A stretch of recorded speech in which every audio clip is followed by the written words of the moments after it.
최고의 성품. 우리가 인생을 살아가는데 아무런 생각 없이 목표 없이 살아가는 사람들도 많지만 신앙인들은 인생에 궁극적인 목표가 있어야 됩니다. 오늘 이 메시지 들으시는 여러분들은 그 인생의 궁극적인 목표를 설정하기 위해서 아마 이 메시지를 듣고자 하실 것입니다. 우리 삶의 궁극적인 목표가 있다고 하면 그것은 예수 그리스도의 성품을 닮는 것이다 하는 거죠. 예수 그리스도의 성품을 닮아라.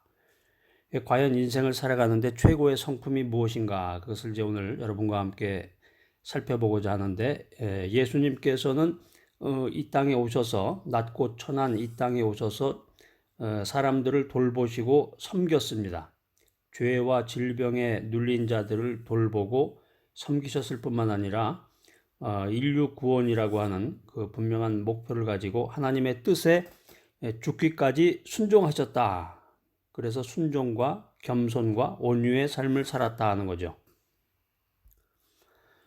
자, 그래서 믿음을 가진 사람, 크리스찬들은 이 겸손과 순종의 마음을 품어야 되는데, 겸손과 순종의 마음, 이게 쉽지 않아요. 겸손하다, 이제 교만하다는 말의 반대 개념이기도 한데, 겸손하라, 겸손함을 취하라, 겸손하라.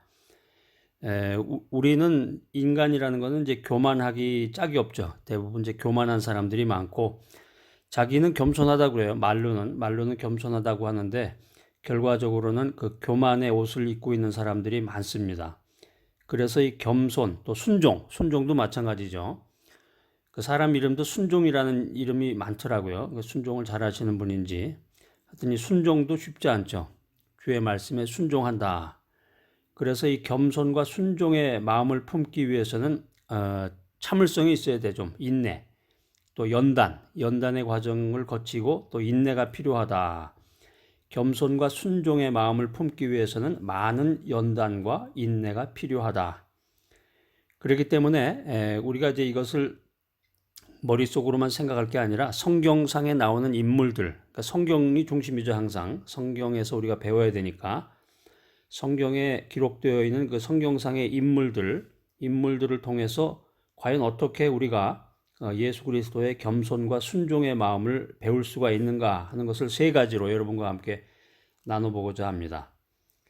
자, 최고의 성품, 인간이 인생을 살아가는데 최고의 성품이 있다고 그러면 겸손과 순종인데, 자, 첫 번째, 아브라함의 겸손과 순종은 무엇인가? 믿음의 조상 아브라함은 하나님의 말씀에 순종해서 고향을 떠났는데, 이 재산과 종들은 물론이고 조카 롯까지 모두 챙겨서 일정을 보내다 보니까 여행을 하다 보니까 가나안에 도착했을 때에는 아주 극심한 기근이 먼저 와 있었습니다.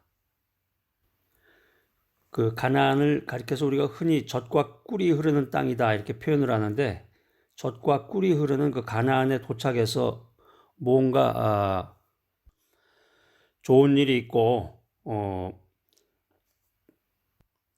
즐거운 일이 있을 줄 알았는데 젖과 꿀은 고사하고 극심한 기근이 먼저 아브라함을 맞이하게 됩니다.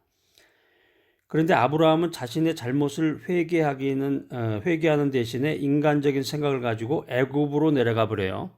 애굽으로 내려가서 그 아내 사라를 빼앗기는 그 모욕적인 경험을 하게 되죠.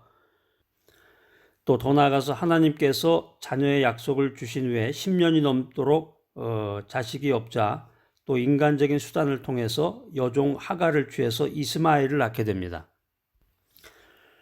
자, 그런데 이 선택은 결국 가정 불화의 원인이 되어서 아브라함은 더 깨어지고 낮아져야만 했다 하는 거죠. 자, 이게 믿음의 조상 아브라함의 이야기인데, 이렇게 살펴보니까 뭐 보통 사람하고 별로 다를 게 없잖아요.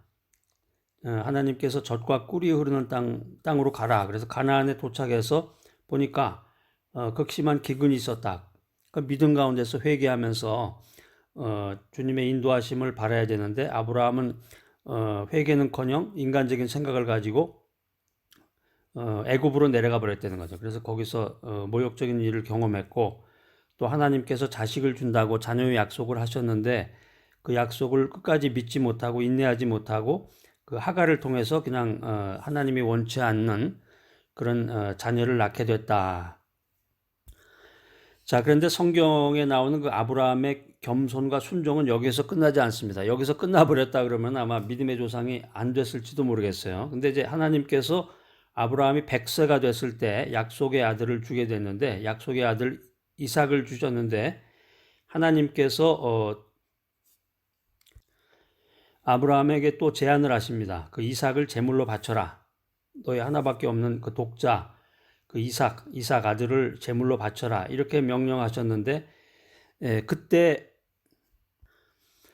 아브라함이 그전과 같은 태도가 아니라 이제 많이 변화가 됐어요. 아브라함이 하나님 앞에서 많이 깨어져서 도말하지 않고 이삭을 번제로 바치려고 칼을 들었습니다. 그 순간에 하나님께서 아브라함을 막으시고 이런 기가 막힌 연단 끝에 겸손과 순종의 사람으로 아브라함을 변화시키셨다는 거죠. 그래서 그를 믿음의 조상 아브라함으로 세우는 복을 주셨다는 거예요.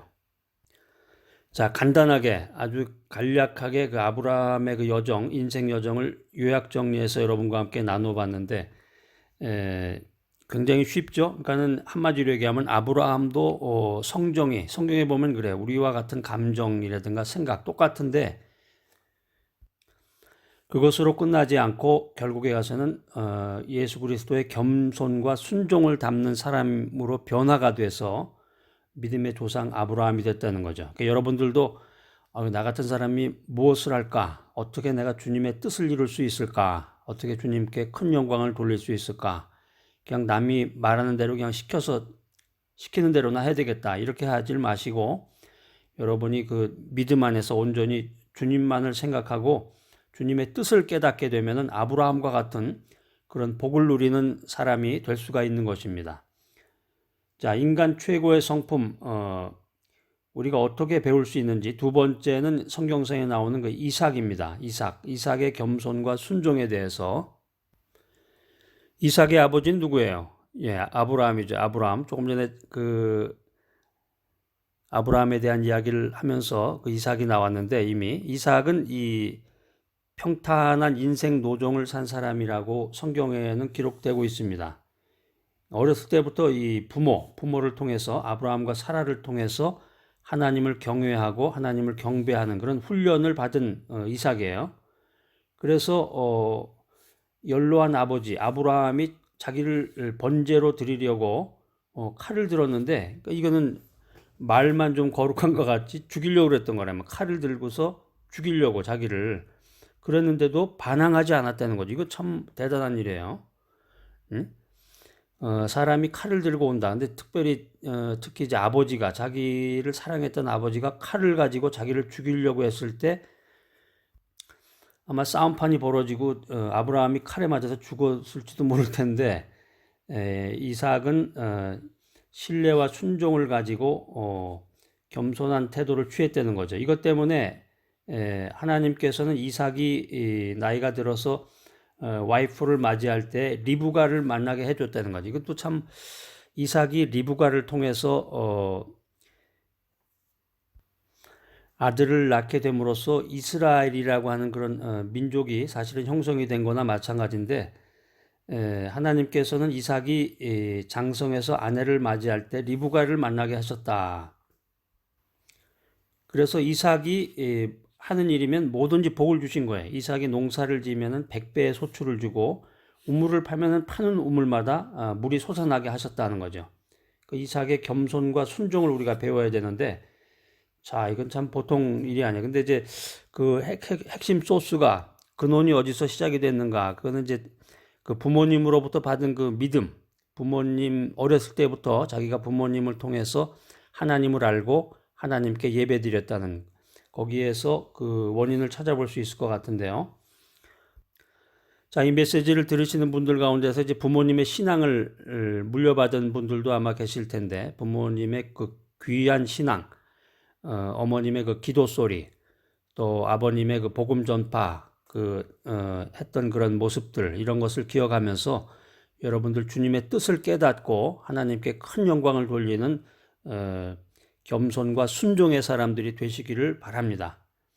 자, 인간 최고의 성품 세 번째는 이제 야곱에 대한 얘기인데요. 야곱의 겸손과 순종에 대해서. 야곱에 대해서는 참 그 이야기도 많고 성경에도 그 많은 부분을 할애해 놨어요. 그 야곱을 흔히 이제 사기꾼이다 이런 말로 이제 표현을 하는데 또 그 반면에 굉장히 그 야곱이 굉장히 그 한 일도 많고 사실 따지고 보면 엄청난 믿음을 가지고 있는 사람이에요. 야곱이라는 사람이. 그런데 이제 야곱을 이제 사기꾼이라는 이름처럼 교활한 인물이었다. 장자의 축복을 받기 위해서 아버지와 형을 속였고 형의 분노를 피해서 외삼촌의 집으로 가게 되죠. 외삼촌의 이름이 누군가요? 라반. 외삼촌 라반의 집으로 몸을 피하면서 그 많은 시련을 겪게 되는데 하여튼 우여곡절을 겪은 후에 마침내 고향으로 돌아가려고 그 야복 강가에 도달했을 때 진퇴양난의 위기에 처하게 됐다는 거죠. 그게 뭐냐? 조금 전에 얘기처럼 그 분노한 형이 있단 말이에요. 형. 자기가 받을 그 축복, 그 장자권을 팥죽 한 그릇에 사기를 쳐가지고 야곱이 뺏어갔다는 그 억울한 마음, 분한 마음, 이걸 가지고 있었던 그 형 에서의 그 복수심, 이게 두려웠던 거죠. 그러니까 형이 그 자기를 죽이려고 400명의 군대를 이끌고 달려오고 있었단 말이에요.